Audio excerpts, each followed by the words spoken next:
Welcome to God Encounters. We're so glad that you've joined us today. Today, my guest is Austin McRobbie.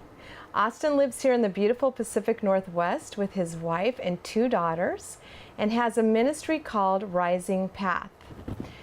Overcoming great loss as a child and young adult, Austin now helps people on a journey to heal their hearts. He was trained with Caring for the Heart Ministries and served for 2 years in missions in the Middle East. You came highly recommended from a friend of mine named Lynn, who had shared with me that she had been to many marriage type counseling things and never saw the breakthrough that she did with you. So I look forward to hearing some tools that will be very valuable to others that they would be able to use in their own marriage as well. Looking forward to it. So, yeah, great. So if you could start us off by telling us a little bit about your background. Absolutely. Well, Cheryl, if I was going to describe myself, I would say I'm a scared, hurting little boy inside. That is the core of who I am. I mean, I'm a 33-year-old man, but really inside, there's somebody who's been through a lot. And I didn't really get the opportunity to discover and heal inside until things fell apart in my adult life. So when I was 25 years old, I was 2 years into working as a missionary in Turkey, the job of my dreams. Wow. Leading people to faith in Christ. And it all blew up in my face when my wife and I, who we were engaged at the time, were applying to be long-term staff in the country. And our application, unfortunately, was rejected. It was rejected because my wife and I had a secret.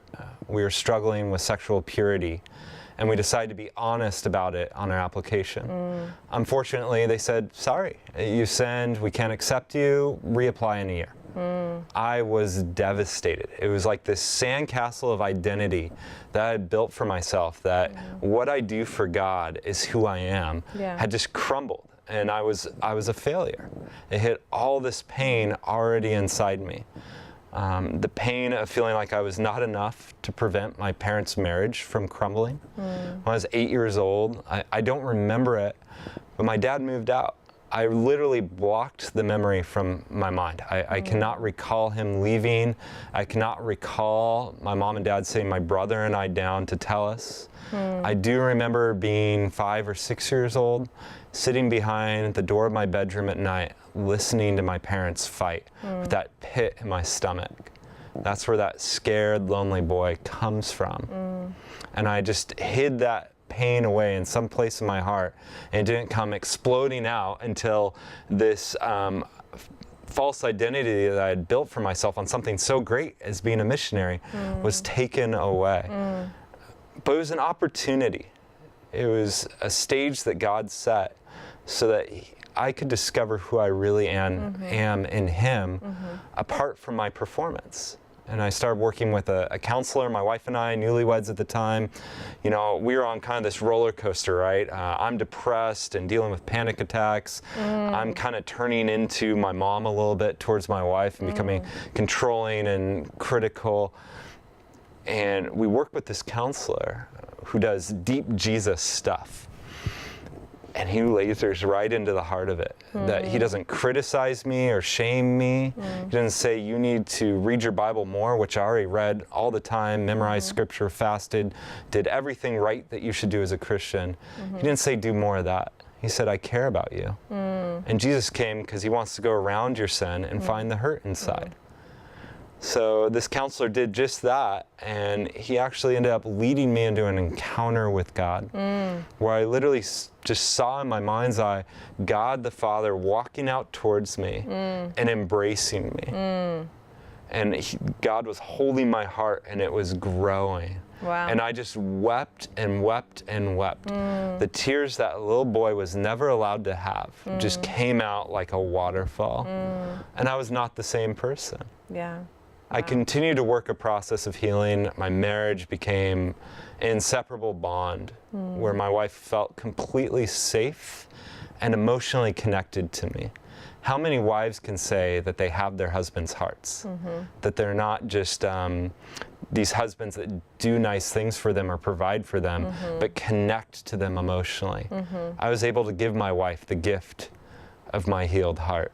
That's cool. And it's been an incredible journey, which has led me to introduce others to the path of the heart that God has for them, to move past their stuck brokenness and their performance to a place of freedom and connection. That's good. Would you say a lot of people stuff their emotions and those things down and they can resurface later? Absolutely. Yes. It's a coping mechanism, Yes. right? Yes. If you've grown up with all this pain, you picture the heart. The heart is something that God created that is precious in His sight, but it's very easily wounded because it's so soft and pliable. As children, we have these really soft hearts, but when they're wounded and those wounds aren't cared about, like if we have an angry father that's criticizing us all the time, and we end up just protecting ourselves and building a wall, and sometimes that wall can just be to detach, because then we can function, we can survive, we can make it in life. Right. The problem is when we detach from our hearts, we lose the core of our identity, and we lose connection with our dreams, our desires, with the voice of God. Wow. And so that's why we get so intellectual. Not that being smart is a bad thing, but we get caught in our heads, and we get caught in what we do and what we have and what people think of us, because we're not connected to the truth of who God made us as daughters and sons. So a lot of people, they're disconnected from who they really are to survive, but they need to go back there. Yeah. I have a client right now, and at the beginning when we started working together, I told her, you're pulling a tarp over a hurricane. She didn't want to cry, because she knew if she started crying, she wouldn't stop for hours. Yeah. What does that tell you about what happened to her? So much pain. And I've discovered, not to go on, but that most people, and even Christians, when they're really honest and they face themselves, they really hate themselves inside or dislike themselves, and they're angry at God as well. So I would say you probably really have to gain someone's trust for them to open up to you. Yes? Absolutely. Yeah. I spend all day, every day, trying as much as possible to stay in my heart. And what that means is to stay connected to God inside and to the child inside. When I do that, people know that I'm a safe place. When I talk with them in a gentle way, when I listen and ask questions and encourage and don't interrupt or just talk about myself or criticize, and people instinctively know this is a safe place. And so my wife will even poke fun at me, and she'll say, we go just about anywhere, and all of a sudden we're sitting with somebody, and 10 minutes later they're pouring their heart out to you, Austin. And they're even sitting there saying, I was not planning to do that. I'm a little embarrassed. Right. But we all crave that inside, a safe place to be known. Yeah. And so I try as hard as possible to create that kind of environment with the people I meet. Everybody wants to be accepted, and and so therefore when they don't feel accepted, they tend to guard their heart. Yeah. So yeah, it's the world, unfortunately, we live in, but I really love what you do. Can you tell me how long have you been in ministry now? So unofficially, I'd say 2.5 years, but really doing this as a professional work for marriages and individuals, 1.5 years. Now, it may sound like a short amount of time, but the work I do is special. I'm not messing around. I'm not doing long intakes. I'm going right to the heart of where is the hurting boy or hurting girl inside. I recently had the privilege of speaking to 100 people, and during this speaking event, I brought a couple up in front of the entire group, very brave couple, who have done decades of counseling. Okay. And in 5 minutes, I'm getting the husband to cry, and I'm walking right into, he's got this place in his heart where there's a boy in a cage that he built for himself. Wow. And this is a man who his wife is very frustrated with him because he's non-emotional. And God just gave me a back door to this person's pain. And it was profound. And so there's something, I don't know why God has brought me on this path, but I'm blessed to be able to laser in quickly to where's the core of somebody's hurt. And do it in a way that is not humiliating or shaming or exposing, but is caring. Good. No, that's huge. That's good. In what way would you say God speaks to you most? Yeah, I think God just through words, through pictures. When I close my eyes and I sit with God, I see a garden, almost a planet, a landscape that God has grown within me. There are trees with various names of identity that He has given me. A tree of care, a tree of courage, a tree of awareness. And most recently, I've been digging this deep cave with God. And in this cave is a river that comes down and then almost it flows up like against gravity, like kind of like a blood vessel going into the heart and coming out. This water flowing through me. And in this cave, I've just had a lot of tears on God's lap and continue every time. I have a very sensitive heart. Even this week, there's just, I've been on this journey so long, but there's still things that I get hurt and I get thrown off and my walls come up. And I have to process through with God, bringing down the defenses and just saying, God, I trust you with the suffering that you bring into my life. And so I spend hours a day, not in a closet while I'm driving, while I'm talking, while I'm working, sitting with God and letting Him wash me over with His love. There was an experience, this is kind of an embarrassing story, but I'll tell it. It's because it's a great story. So shortly after I had this huge breakthrough in this counselor's office of experiencing the Father and His love, my whole world flipped upside down. It was like just everything was a daily encounter, and not that I was super spiritual or anything, and not that life was perfect, but just God was showing up in my life in a way that was so cool. Well, there was this time early on where I lived in Southern California, right by the beach, and I felt like God said, let's go down to the water. And it was nighttime. I went down to the ocean, and God just said, I want you to go swim in the ocean. And it's pitch black. I just strip down all my clothes and go out in the dark and swim out like maybe 100 yards out in the waves, just terrifying, but so freeing. Something about it. And I just felt God say to my heart, your name is free. Like it was this name of identity. That's powerful. I'd grown up just feeling like I lived in a numb box. Like life was safe, but kind of sterile and closed in. And I'd always wanted to break free and just go and adventure and live without restrictions or rules. And it was this moment where God said, that's who you are. You're done with that old life. Cool. Yeah, and it's been, That'd be a beautiful picture of someone swimming, out into the river, and the word free. You know what I mean? That'd be a beautiful picture. There's your next mug, maybe. Well, I know some prophetic artists that could do an awesome job. But there you go. I just pictured that. It's like I saw the whole picture of the whole. That's so cool. Well, how have you helped people heal their hearts in relationship? So, I've helped people with loss, people that have lost relationship. I had a client of mine that her partner of 15 years committed suicide. She came to me, absolute just stories of loss of her dad, loss of a boyfriend, loss of so many people. And I cared about her. And I just held a space for her to be accepted. And held a space for her to release her pain to God. That at a certain time, there's a place where we want to hold on to our pain because it feels like it gives us power, but it only hurts us. Right. There's a time when we have to let it go, and she had an incredible encounter with God of letting her pain go as she was walking down a pathway and just kneeling before Jesus and Him saying, "You're my daughter." Wow. And walking off with her. But I've also worked with a lot of couples, and there's a couple recently that I was working with, and the husband drew a picture of himself in the desert without water. And he'd done lots of things to hurt his wife, but he was hurting too. Yeah. And the big thing I do is I help couples have compassion and empathy for each other.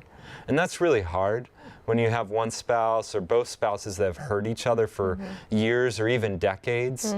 Those walls are very well entrenched.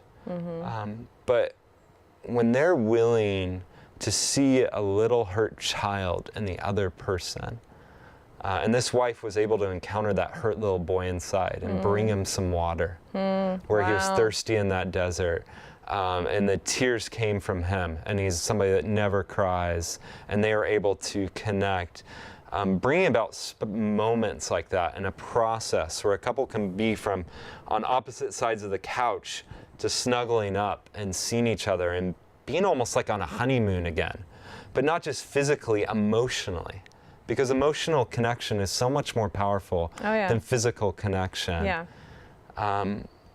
It's an honor to watch that happen. And then, have you ever read the book, The 5 Love Languages? Yeah, absolutely. So, and you know, we've kind of done the little quiz, you know, okay, these are mine. You know, what do you, I always like to, you know, what do you think mine are? You know, see how in tune he is, right? You know, and then I go, I can tell you what yours are, you know, kind of thing. So I try to remember that too, you know, because we're all different. We all have different needs. And yeah, so. Well, I'd like to comment on that if I may. Yeah. I love the 5 love languages. I think it's great.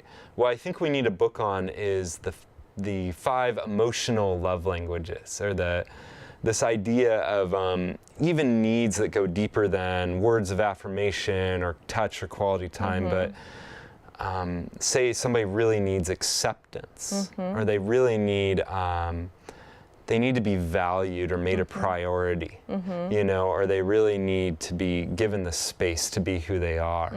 And how can somebody in a marriage speak that and show that? Right.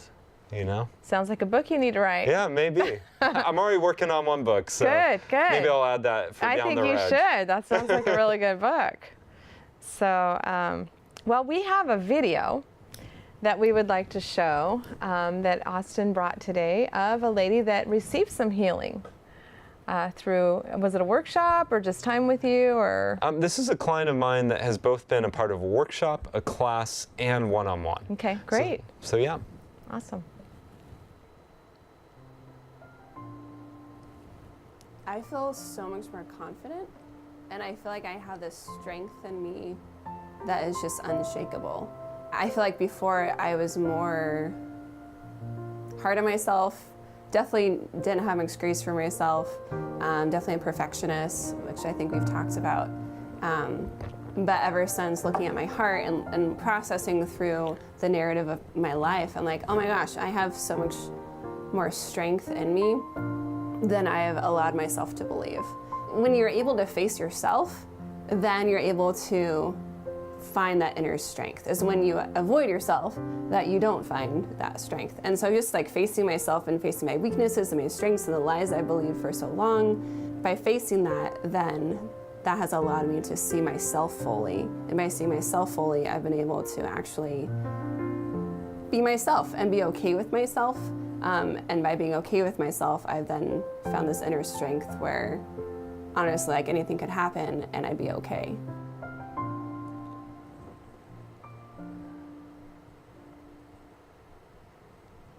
Wow, great. Well, if I just may say, yes. that client of mine, her name is Elizabeth, and she's a writer, a prophetic influence, and it's just amazing how just her going a little deeper into her own story where there's self-hate or self-criticism is able to unlock her into the ministry and the goals that she has for her life. Because so many ministry leaders have a calling from God, but there's a place inside of them that is a barrier. And part of their process to becoming that great influencer that God has made them is healing and reflection. That's good. That's very good. I'm sure that communication could be a whole entire series on its own. So what are some tips maybe that you could give us for communicating with our spouse? Listen would be, you know. Shut up and listen. You know, I think, you know, we can so often focus on how do I communicate with my spouse, what are the tools I need to do, what are the right words I need to say. But at the end of the day, it's not about a formula, a how-to. It's about where is our heart. Okay. And so I would say the best way to communicate with our spouse is to first, am I listening to myself? Am I listening to what's going on inside me? And how does this person make me feel? And what are my triggers? What are this person's triggers? Am I listening to this person's heart? Not the words they're saying, because sometimes so I find this trend. Yeah, I understand that one. I find this trend a lot. Maybe you'll see it too, where a common dynamic in marriages is frustrated or angry wives and detached husbands. So the wives are really frustrated with their husbands, and they're not sure why, but they know he's done something wrong. And so they say, you're not reliable enough, or trustworthy enough, or X, Y, you don't communicate well enough. But I think what these wives are really saying with their hearts, and they don't know how to say it, is, I don't feel close to you. I don't feel that you draw near to me, that you're really with me. You do nice things for me, but I don't feel your heart. And what I think these husbands, their hearts are saying is, I feel criticized and attacked. I feel like I don't ever measure up. I'm never good enough. I just wish that somebody would say, I accept you for who you are. You know, and so it's a communication of the heart, not just of the words or the mind. But when we get in these arguments, I mean, my wife and I, we don't argue anymore. And it's really because we're in spaces where we're listening, we're primed to listen to the other person's heart. Arguments come out of misunderstandings and judgments. Yes, that's so good. Yeah, I've been saying I'm going to write something on judgments. I'm really, it's on my heart to do.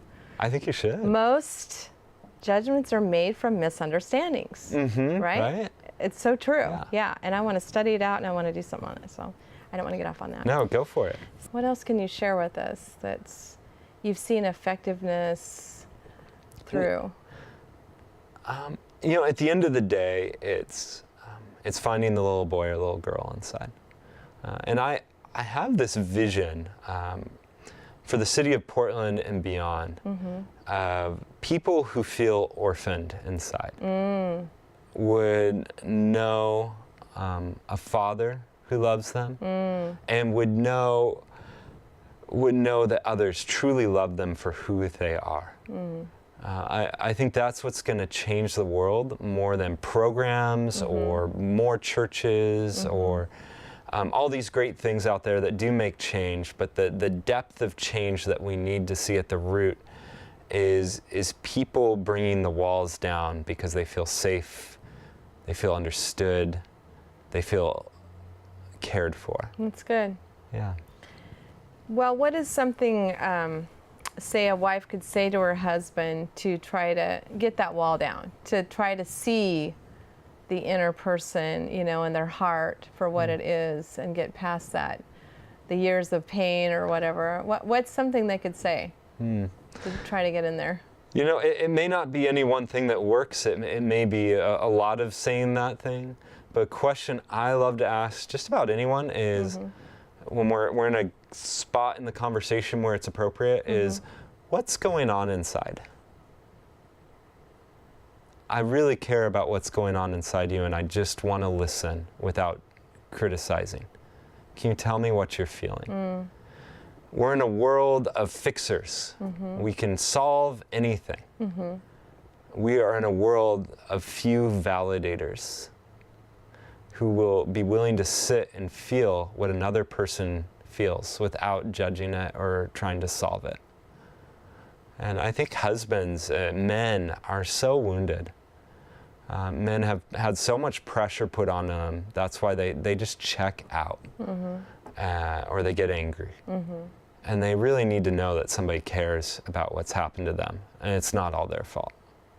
So try it out, wives. See what happens. So we're going to close, but I want you to share something with the audience. right now? Yeah, well, Cheryl had originally asked me, to pray for people out there. But instead of praying, I just want to speak to the hearts of people out there. This may seem a little weird. You may not be used to somebody speaking you in this way. But I just want to say that I care about what's going on in your life. That you matter, not just for what you do or how you look, but for who you are. And no matter what has happened in your life, the regrets that you have, the mistakes you've made, the ways you've been hurt or violated, you deserve love. You deserve acceptance. You deserve honor and respect. And there may not be many people showing that to you in your life. You may not be showing that to yourself in your life. You may not believe that God feels that way about you. But I want you to know that the truth is, you have so much to offer. You have so much value. You do measure up. You are enough. You deserve to be safe. And I just want to hold a space for you right now to sit with your heart and to wonder what is going on inside me. For you to ask yourself that question. And for there to be room for you to have negative emotions, to have anger, to have sadness. And I want to invite you to close your eyes even and just ask God a question right now. To ask God, where is the little child inside me? God, could you show me a picture of that little child? Would you give God a chance to speak to you? Maybe that little child's hiding in a closet or under the bed or in a cave all alone. Would you invite God to be with that little child and put his arm around that little boy or girl? Would you allow yourself to be loved by God in the most hurt place of your heart, not the shining place where everything's put together and the side that you put forward to your friends or family, but to the side of you that you've never shown anyone before? Because in this place, in this side of you, there is so much treasure, so many gems and diamonds yet to be revealed. Your unlocked potential, your locked up potential. That is what's going to change the world more than the money you have, the projects you do. What's going to change the world is the light and brilliance and value of who you are shining into darkness. Wow. So take some time to bring your heart to God. Thank you.